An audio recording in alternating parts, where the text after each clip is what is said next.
My baby looking too good, yeah, she perfect. No, she worth it. When she pull up, all them man, them flirting. And yeah, she know that she a dime. Call up on my line, told her, baby, bring it one time. Yeah. Girl, sit down and relax. Girl, let me put it on you, no time for chit. Yo, what's really good though? It's your girl Yezzi back with another season. Nothing's changed, we just added more seasoning and spice to it and everything nice. We got T behind the cam right now. What's good? What's good? And we're really gonna chop it up, man. It's a new year. What? We're easing into February soon. Well, no, March soon, innit? Damn. And you know what's got me bugged out right now, and what we're gonna talk about on today's episode is the fact that, do employers know the difference with what they're advertising? Like, do they know that what they're advertising is a job and not a career? And what's the difference between a job and a career? And obviously you were talking about the fact of silent quitting. Silent quitting, yeah.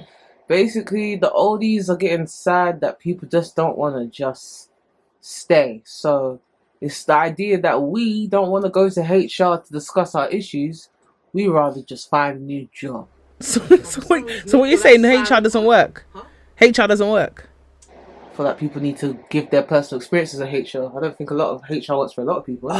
You know what? I think unless the HR is a third party, it's not going to work. Like, I feel like internal HR is just BS. Like, let's be really honest right now. Internal HR, there's never going to be on your side, man. They're going to do the whole thing of, oh, we'll have this meeting, that meeting, but you know deep down. The key word is in, we will carry out an inquiry. Inquiry is code word for a nathing gonna happen. Nothing's gonna happen. Not nothing, nathing. Like the name Nathan, nathing ain't gonna happen. And they'll tell you as well as if they should be the first point of call, yeah. And it got me thinking that some of these interview processes are bull. They're bull. Because there was a time many moons ago, yeah, I went for an interview at a stationery company. This is in the news shopper. No one is looking for a career in news shopper. Let's just be very frank. You're looking for the money and the money only. I went to the interview, yeah, and the guy looked me dead in the face and said, you know, he did the whole tour. You know when they do the tour, and sometimes I feel like when they do the tour, you're not getting the job. I feel like every time. Let's burn your time for a reason. You didn't just travel here for nothing. You got to see everything. Give me strength. Fam, I feel like every time I've been given a tour of the whole company, it's like them trying to soften the blow if you're not getting the job. So I go to the stationery company. The guy is in like this long King Arthur the type table, yeah, and he's looking at me and says, tell me why you would like to work at this stationery company. I'm thinking, I don't know. I woke up one day and I just felt so passionate about Bic. What the flip do you think I'm here for? I'm here to get the check. Passionate people who will carry the brand forward with no pay or promotion, or if you're promoted, no extra pay. But we just want people passionate about the brand. Why the heck? Why do you... I should have asked him, why do you think I'm here? Why do you think I've applied for a stationery company at a low level tier as well? Because there's too many desperate people and it's fun to put people through dumb tasks. Ooh, Hunger Games. No, real talk, like, you're just like a little regional manager here. And like, you go home, Lord knows the type of respect you garner at home, woman or man. But you know what you do? You do garner a lot of respect from people who need employment. You know what? I do feel like hiring managers use it to flex. Where else do I get to flex? Deep it. No job offers all the fixings that required, or no job offers the fixings that made people so happy to mortgage their life. That's all I know. None of that is. Yeah, because at the end of the day, there's got to be something in it for you. Like, why do you come here every day? Let's put the money aside. Why do you come here every day? Exactly, and no job has that. And when you ask people, I generally feel like it's gaslighting. You are gaslighting the worker, because you know damn well when you turn on the news, ain't nothing sounds hopeful. Ain't nothing sounds like it will promote my life, but it will always promote executive life. So that's why I watch the news, you know. I don't actually watch the news like, oh my God, I can't wait to see what's on today. You know, some people look forward to the news. I only watch the news just so I can get a surface level understanding of what's going on in this world. That's it. Surface level. Just so I can be aware of my surroundings. It's like I feel bad, yeah, when I'm in my area and someone asks me, oh, do you know where this road is? And I'm thinking, I should know, you know, but I don't have like the immediate awareness of my surroundings. Is that bad? I don't think it's bad. Who has time for road names? You just need to know where you're going. Yeah, but you know, there's some roads that you're thinking, I cross this every day. Like, I really should know this, you know. But nah. But this is the thing, yeah. With careers and jobs, I feel like employers know if you're asking for something degree level, like you need the qualification for this role, then cool, you know it's a career. But sometimes you'll have people asking for, you know what, like certain level of experience for Greg's. And I'm not looking down on anybody working at Greg's, but it's like, hey, I couldn't get hired by Greg, so clearly I'm lacking something. you didn't apply for Greg's. Back in the day when I was a young 16. What role does he, why am I finding this out for the first time on camera? It was supposed to be simple entry level worker at Greg's. Yeah. I filled out their little silly questionnaire and I didn't even get to finish the questionnaire. They told me an hour in, because I don't know, for what's so funny is to be an hour in and there's still more. Whew, give me strength. But they told me I do not have the Greg mentality, attitude, ethos, either way, something like that. I don't get Greggy with it. You don't get Greggy with it? I don't get Greggy with it with them. And I'm just like, so if I had mortgaged my whole family's genetics on Greg's, like I've seen people where generation after generation, they work at Greg's. Like my grandma worked at Greg, my uncle worked at Greg. My niece's gonna start working next week. Them type of people. Me-in-law works at them very lucky Owibo's who can mortgage their life within a company that they have nothing to do with. Wait. How did they tell you aren't about that Greg life? Oh, I don't know what it was. I mean, you know those typical questionnaires where they like, are you a pussyer? Yes. Would you mortgage your life? Yes. Do you have anything going on in your life? No life, no interest, no passions, just you. I made that mistake. I did all of that, and they said no, Greg. It was an automatic thing, like when you take your theory test. Yeah. Like it was automatic online. It was not as bad as McDonald's. When McDonald's loved me before I told them like. When did you apply for McDonald's? Again, as a young 16, I thought this is. You were just trying to get that money by any means necessary, huh? Yeah, clearly. Of all the McDonald's, it was Thamesmead McDonald's. God saved you. God saved you, not Thamesmead McDonald's. Thamesmead McDonald's. It was all going great. Do you know what I told the manager? I just need to go to college and get my timetable and I'll tell you what's up. Told him my timetable. He was like, you're not here for any of the days you said you could be here. And I was like, I didn't really say I could be here any particular day. But he had it in his mind in the first meeting where he was just ticking off all these days I'm available. AKA Pussy Oville. Crazy, man. Tell you, the lower the job, the more they want you. Yeah. Wait, so technically you got McDonald's then? Oh, I got it. Once they saw the timetable, he just vexed me and said leave.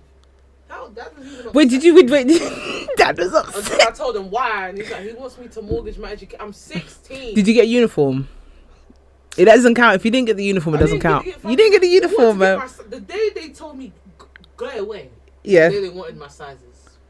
You were in there though. I know. You were in there. Nothing like Lush. Do you know I couldn't get a mainstream job to save my life? I will never forget the day I walked into JD Sports here. I won't say which branch in it. I walked into JD Sports here, and this is when you print out the CV, you staple it. Mine was a 2-pager at that point. I didn't know you had to condense it. I walked in JD Sports, gave it to the girl. The girl was like, I was like, oh, you know, if you're hiring, I just want to be at the top of your talent pool, innit? She went, okay. I walked away, but my spirit told me turn around. My spirit told me turn around now. When I turned around, I saw the girl dump it in the bin. And I wanted to go, what the hell are you playing at, yeah? Then I thought to myself, I look like a mad woman because what's she going to say? So what? That's when it would have been a madness. It's funny.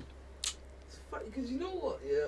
As someone who's worked in retail, you know how badly I wanted a retail job. Everyone was like, yeah, I work at Zara. I work at, what's the other one? Foot Locker. Job. There ain't no such thing as a retail career.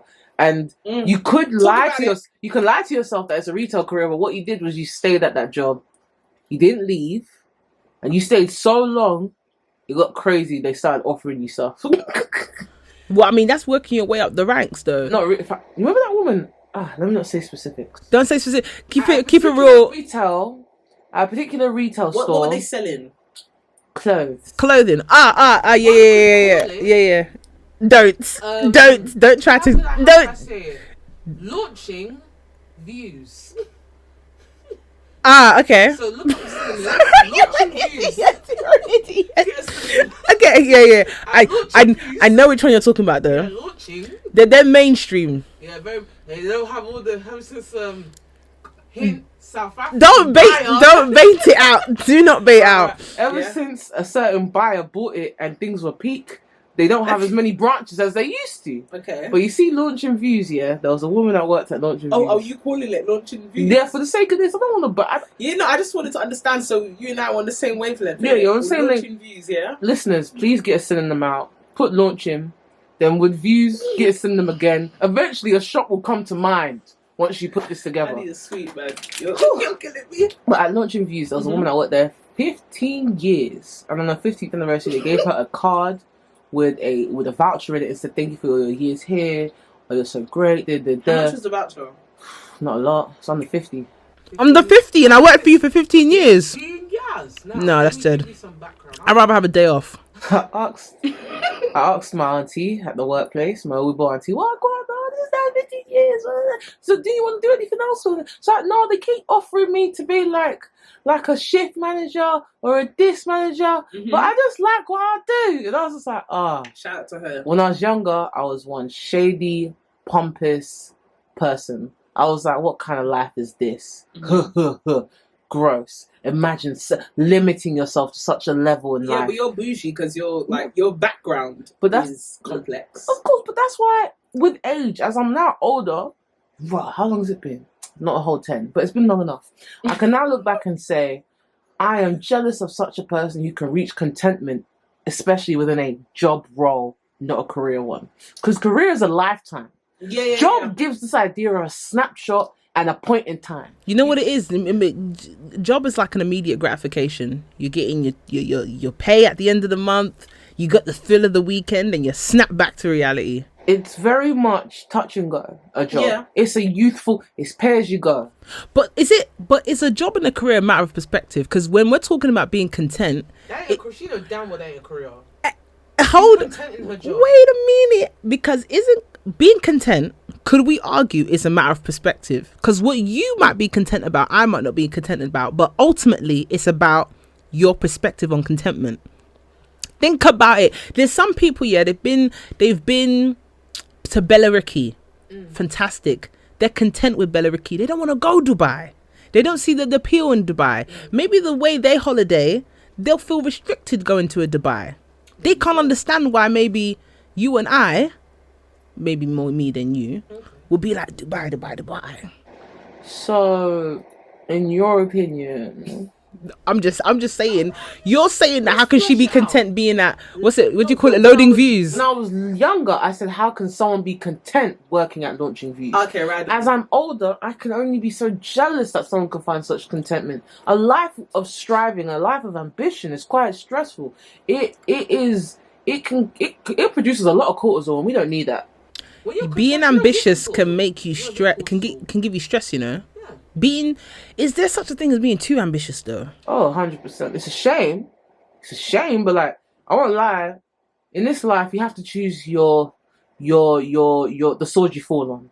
Is it the sword of, I'm an overworker, I'm a workaholic, I can't help but strive, or is it, pardon me, is it the sword of basically I'm content. I don't mind. I know people hate the term giving up, so to respect this group of people, I won't use that term. These are people who know where to apply themselves and where not to. They've gone on a new course of life. New course of life. They know I know where I want to apply myself, and it's not here. Whereas workaholics, whatever it is, or perfectionists, whatever it is, I can always apply myself in a way that's not necessarily the way anyone else would. But I will, because that's who you are. And that's what makes the world what it is. You need calm, content people, not in a rude way, to do the everyday things, to make life go forth. That's why I've never looked down on any role, Even when I was younger, I say good morning to everybody. Of course. Because the way I see the world is that how does the world work if everybody's not ticking over? Not everybody got to be a CEO. We all can't be kings and queens in Africa. Oh, here we go. That's the truth. Talk about. How would we have a functioning society if we're all in control? If we're all in Do you charge? find it cringy? What the whole idea of kings and queens? Mhm. I find it that it dehumanizes Africans. I feel like it's a narrative that's used to give certain people in the diaspora a feeling of self-esteem from a later time. For me, I feel like it demerits the issues my country currently goes through. If you're a So how should we refer to ourselves as? Like when we see each other. Refer to yourself as a king and the queen if you want to. But That's you, your business. but you know what I don't like. I'm not gonna lie. I get We're what all kings and queens back in I the get. motherland. I get what you mean. Though. I get what you mean with the kings and queens thing. When you see one another, I love the whole. You alright, sis? My brother, how you doing? Family, community. Yeah, that's you the good way to family? address one another. Good cuzzy. The king and queen is a bit personal. I feel like when you know someone to a degree, yeah, queen, see you queen, I see you king. But when it's a first encounter thing, it's like, oh wow, okay, you're really on this. I respect it. It just takes me a while. I feel like I need to know your character more before I even use the term king or queen on you. And it's not a first encounter thing. Like some people just rolls off the tongue. You good king, good queen. What would roll off the tongue for me more so is bro and sis.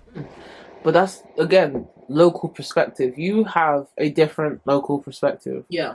And a global perspective, globally or internationally or relationally, not everybody refers to each other as kings and queens. Nah. Within the local perspective of blackness, referring to each other as kings and queens is not expected, but it's an acceptable thing. Like, we understand it can happen. Yeah. But I just feel like it's only, you can just respect it as a fact of your local perspective not needs to engage in this, but chooses to engage in this manner to continue a narrative in your brain that's necessary. So do you believe in the code at work? What code at work?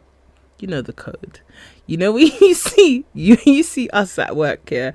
I went into the corporate world thinking when you see us, it's mad cool, it's all love. Oh, no, that's That's- American. And even then, give me strength. Oh, it only You're done. Hold on, it only applies to African Americans. I feel like it only applies to African Americans unless no. Okay. No, but here how I cocked up. I went into the corporate world thinking it's an unwritten rule. It's not. So then when certain stuff hit the fan and I'm thinking my bro's got me or sister's got me, the way my jaw dropped when I found out, oh, I'm on my own. Fine. Swear. It's like that. Mad. So many. There is no code. If you reside in the UK, the United Kingdom, yeah, and you see someone melanated like yourself wearing a suit and tie and you think you two are of the same kinfolk, forget about it. I don't know them. I learnt the hard way. There is no code. Get to know them and just be calm and get to know their character. And then you can see if you can rely on this person. If something happens at work, like you need a witness.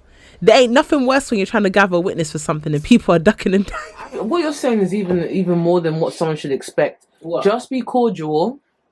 Well, yeah, And- with everybody. Just at least be cordial with the black person. I'm not saying ignore them, because let's be honest, there's a lot of people that could say their experiences Yeah. with fellow black co-workers and it's not the best and you thought you should have something here. And I was like, the minimal, just be at least cordial. What's cordial for me is I'll say good morning. Good morning. Do you have a nice way into work? That's a bit much. You see, let me tell you what my bottom line cordial is, yeah? These are the standards of job and career life. I'm telling Job you. life, because it's a job and it's just very much stacking or Yeah. whatever. Job is like youth club to me. If this is my job, I'm treating it like it's a youth club. I'm having a whale of a time. But you see, career, I'm moving diligently in it. I'm planning my next steps. Where do I want to be on the career ladder? I need to get that promotion in 2 years. If I'm not getting that promotion, I'm calling the meeting with the general manager. That's how much I care. But when it's a job, I don't care. This is me. To offer me a role, tell me, we just love what you're doing. Who is it? Yeah, that's it. That's it. Job life. My bottom line at being cordial at work is I'll say good morning. I will say have a nice evening when I'm leaving. And I will say I'm heading out for lunch. That's me being cordial. That's with someone I don't even like. That's with someone I don't like at work. If I like you, I'm saying good morning. I'm going to talk to you about my commute to work. I'll let you know what I got up to in the evening. I might even say, where are you heading for lunch? Yeah, if we're cool like that. We're going to talk about the person we mutually don't like because we have that common understanding. I'm going to tell you about what I'm even working on because I don't see you as a threat. That's when I like you. And you know when I really like you? If I talk to you during my lunch. You're my friend outside of work now. If I talk to you during my lunch, this is my only time of peace. This whole 8 hours, yeah, I get an hour to myself, and I still choose to talk to you. Like when the manager's not in, I'm talking to you willingly. Oh, we're friends outside of work. I don't know if you're coming to my house, but we're friends outside of work. But that's my bottom line. Oh, respectful. So that's a career. So job is youth centre. You'll chat to people. But career, you are now very selective. I'm selective. When it's a career, I'm selective of who I talk to because there's snakes in the grass. Even the scripture says, be as wise as a snake as I send you out as a sheep amongst wolves. Be as wise as a snake and innocent as a dove. So I don't know where it is, but the scripture does say that. From your understanding, or from what I get from what you've said, I deduce that the job... Youth club. I'm talking to everybody. Job is low stakes. Job is low risk. Job is low cortisol levels. Your skin's still clear because it would only be unclear if you're buying the rubbish next to the job you work at. But other than that, great. Career, now this is basically psychological warfare. Yeah. Ooh, yes. That is the nail on the head. My career is psychological warfare, yeah. I want to get promotions and you never even saw it coming. You know the kid that you're chilling with at break. Yeah. We're having 2-3 breaks a day. You're there playing with the rest of us. But come exam time, why are you getting an A and I'm getting a C? Because you went to revise at home. Did you tell me you're revising? When we were doing study groups, did you ask to join our study group? Because you said F y'all. Yeah. That's why you got the A. That is how you treat a career. The kid that acts like he didn't revise, but he revised. Oh. That is generally psychological warfare. That's when careers begin, really. That's why in uni. This happens as little as secondary school. This happens GCSE. You find out the people that are gonna climb the career ladder because they move like freaking snakes, fam. They're silent. They don't tell you the revision books. They don't give you the revision materials. They don't tell you about past papers. You know when you ask someone, how'd you do? Oh, I just saw this past paper. Okay, tell me the website then. It's like you have to pull the information out of them. Why are you keeping it for yourself? You know why? Because you want to be on top. I don't blame you, fam. I don't blame you. Me too, I want to be on top. You want to be on top. Top. Now all the stories about Tyra come out now. I'm just saying. When you're not on top, you're going to complain about the people on the top. When you become the 1%, but you were posing as a person who related to the go-see travesties of the model. These times you put her in a whole river, but you go into a bathtub for your shoot. Tyra, tell me why? Because it's my career. And they're at the start. I missed a talk show. You missed a talk show? That talk show was busted, fam. Busted. Good. If you watch certain episodes... The talk show, you didn't like Tyra's talk show. The talk show, let me tell you something about Tyra. You can tell when she's dealing with people with more complex issues that the way she approaches it ain't professional. Now, mind you, not like Dr. Phil's much professional either. But I don't even know if Dr. Phil's a doctor. I don't even know if he's a doctor. You know? I'm sure he's probably at the bare minimum of some sort. Because you know why I know that all this time, yeah, I had high regard for Dr. Phil, yeah. Where's his PhD or even his doctorate? Or where's your medical license? You need either one. But remember all these judge shows, yeah, we're not going to talk about Judy, but all these other judge shows, I heard they're judges. I heard they're not judges. I heard some of them are like barristers, like solicitors. There's a judge here. You said it. You said it. Judge Bimmer. I heard Judge Bimmer isn't even a judge. He's a solicitor at best. Yo. So my thing is that TV's mad. But if TV want to cut the check, I'm coming to. Have you seen the Ramesh? What's Ramesh? Ramesh, the comedian, the Sri Lankan comedian. What? He's got one wandering eye. Oh yeah, I know about him. Yeah. Proper Sri Lankan one minute. But this guy has a whole judge show called Judge Ramesh. I've seen that. And guess episode 2 is Blue, the music group Blue. Yes. Haven't they just finished their tour? Did they? That's cute. So anyway, now what? No. What you're not gonna do is shade Blue. I'm not shading Blue. But I felt a bit of shade. No, I love Blue. Don't act like you weren't singing along to Blue. But I love, fam, when they all went to Eurovision, I generally put my When did Blue go to Eurovision? About 10 years ago, and I was in sixth form when they put in that. Oh, I don't even remember the song. The song was interesting. It felt very ballady, not Europe. Blue went to Eurovision. I thought that was like for fresh talent. Nah. Like, you know the guy that won the last one with the beard. He was great. I met him. Super Oh, nice. he's lovely, isn't he? Even nicer in person. Can't remember his name, but very nice guy. He should sell it on the market. So what? He should sell his hair. Get out. The door The door. is that way. The door, really? Yes. There's a couple men that could sell their hair in this world, you know. Like who? Him and the guitar player from Karangbin. The fact that you know this, I'm not questioning. I saw the guitar player from Karangbin. His hair sleek. I don't even know who you're talking about. Oh my gosh, I'm gonna send you a picture. People who may know listening, you know why. Mind you, if you see this guy live, giving very much you like Becky with the good hair. nah, I just know how to respect. else. I just know how to really like. I'm a person that, regardless of your ethnic background, I can see what's of value personally. Okay. Like, You see? yeah. Honestly, I can see the value in his caucusness in that moment. Sydney Sweeney is lovely caucus material. Fantastic. Let's look at the value of employers Yeah, when why don't we just U-turn? Wow. The value of employers, they really need to be honest with themselves. And no, they need to be honest with themselves and look at what they're advertising, see if it's a career or a job. They need to look at how much they're offering and where they're offering it. Because really and truly, if you're offering anything lower than 30,000 in the capital city that is London, I need you to humble yourself. Yup. Because you know damn well nobody is living. People are existing on under 30,000 per annum, but nobody is living on under 30,000. No. Like, you know the average? What's the average per? Okay, let's say 24,000 is the average. But what are you taking home, fam? It's dead. I'm saying do the tax. Basically taking 18 grand home. Ain't nothing. Yeah. It ain't. 18, 16. Divide that by 12. What, we doing quick maths? We don't even need to. Based off of the monetary gain. But then they'll tell you not everything's about money. That's why I say they're really rude for that. I feel like you're gaslighting your worker because it's very rude to. How dare you? Because you lot won't pay me. If I say, oh, it's not about money, all right, then let me not show up on time because it's not about money. Let me not open up because it's not about money. Let me leave early because I got a goddamn concert all the way in Brixton. Let me take the toilet rolls if it ain't about the money. If it's not about money, why can't I steal from work in peace? In no way are we condoning that. We're just giving example. Yeah, thank you. We're just giving examples of.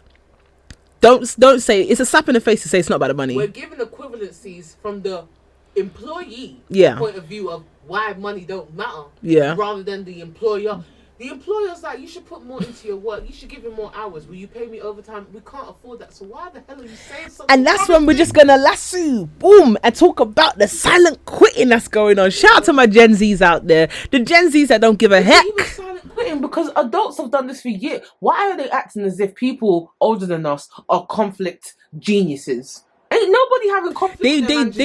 They deliver it in a different way. They deliver it in a different way. They are the ones that go to other companies. Yeah. Like, they just go. Gen Z or the older? The older gen are the ones that really took. They're the ones that coined the term sabbatical. Just say you're fed up. Yeah. Say you're fed. They will not say I'm tired of this place. Double speak. Do you know what I mean? Double speak generation. They're the double speak generation. You keep one foot in, one foot out. You're tired of your job. You want a different. You want to change the scenery, but you don't want to leave. Because that's the responsible gen. Yeah. So you say, I want a sabbatical. So just in case nothing better turns up, you can come back. That's the thing. Why else are you going to take a sabbatical? But basically, what I just heard is that boomers are lazy because they need to take a whole sabbatical to look for jobs, whereas literally Gen Zs will keep the job, look for a job, leave job. So is there even a better gen? Really and truly. Can I say why we're a better gen? I know this sounds so rude. I know it sounds so annoying, but literally, we are going to fix the workplace by ensuring we don't stay in jobs past a year. If people keep like I know a lot of people in my age group that's like, I don't stay nowhere longer than a year. If I've been there 2 years, I've messed up. They will never let you get to the point of a mile. And that's just like relating back to what you were talking about in the sense of the people you know, they don't like to stay in one place for 1 year. What's up with that though? Because it makes sense. If you stay in one place for 1 year, people take you for granted. It's just, I would say it's human nature, but you know it is human nature because whether it's socialism or capitalism, all the critiques of socialism is happening under capitalism, and that's why people don't want to be there. You say that, oh, people be unmotivated if they all have the same reward. It's worse under capitalism because you can put, Karl Marx said, basically you can put in all the work you want, your reward is not equal to your output. So are more people gravitating towards jobs or careers? People want careers, but the problem is careers aren't like they used to be. There's no guarantee in it. People would rather mortgage their life on this influencer thing than mortgage their life on a uni loan. Because it boils down to the point that people rather fail at what they love than fail at what they don't love. Like in the grand scheme of things. But also, people deserve to feel some kind of reward or fulfillment. And when you take away reward, fulfillment, or gain, because capitalism doesn't mean capitalism, you can't gain, someone else is gaining. Nah. Do you know what I mean? Nah. So while your boss is gaining, you're losing. And then you come to a conclusion that, you know what? If I'm going to die, it better be for my career. And a career can be corporate, it can be creative, it can be personal, but at the end of the day, you're just not going to get what you want out of it. And you have to make sure you're doing what you want at least in case you don't. And I think more and more people as time goes by, and I'm sorry, but we have to really talk about the whole thing with COVID back then. It made people really go within themselves and think about, am I content? I can't go outside. Am I still content? I might not see my friends, but I'm seeing my partner every day. Am I content with them? It's a lot of things, but just to like round it up for today anyway. So yeah, just to round it up, what's the final takeaway that you got for the people in regards to careers, jobs, overall? A career is a place, whether you like it or not, somewhere that you're okay dying at, because the reward from such a labor is sufficient. A job, the labor ain't sufficient for a long-term commitment. Yeah. And more people just find themselves there at the end because they didn't make a plan to leave. They're not careful. Careers are plans. And yeah, in the point of Karl Marx, in the point of Karl Marx, at the end of the day, you can put in as much effort as you want, but you might not gain a reward. Yeah. And the whole reason why we say socialism is a problem is because, motivation will be depleted. Where's option? Where's the open market? Yeah. Where's all these issues? There is no open market because there's all these conglomerates buying stuff. Got to take Mark Zuckerberg to the court. Monopoly of it all. It's a monopoly. Yeah. We've got monopoly. We've got worse than demotivated. We have people who are demotivated, low self-esteem, low altogether, because you're not getting anything from the output. So, I mean, final takeaway wise, maybe people should be more content. Content is and that doesn't mean settling. There's settling and then there's compromise. But that's a whole nother episode for another day. But just as a final takeaway, I feel like a lot of people should understand that there is no one set way for your path in life. Like, you could be at a job and that job could be what you need at this point in time on your way to your career. You might take a step back from your career and use a job to give you a breather, because it's easy to demonize jobs. Like, we laugh, we kiki and everything, but some people love a job. They love a place where they can switch on and switch off. I want to have my weekends to myself. When it's 5 or 6 o'clock, I don't want anyone to disturb me, because what I do is not so, I don't want to say important, but not so much where I need to be checking emails when I get home. People like to switch off and focus on whatever else they got going on. So that's it for today. We're talking about jobs, careers. You've been listening and watching to Hey Sis, but don't be shy. Make sure you subscribe, like, share with your people. Then remember, this is an open conversation. It's a safe space. So if there's anything that's weighing on your heart or not weighing on your heart, feel free to get at me, get at anybody that's a friend to the show. We'll talk about it here. I see and I wanna get more of that. I undress and he blows success. Lay down as you decompress. Come on and forget the stress. But the 9 to 5, cause he tryna change.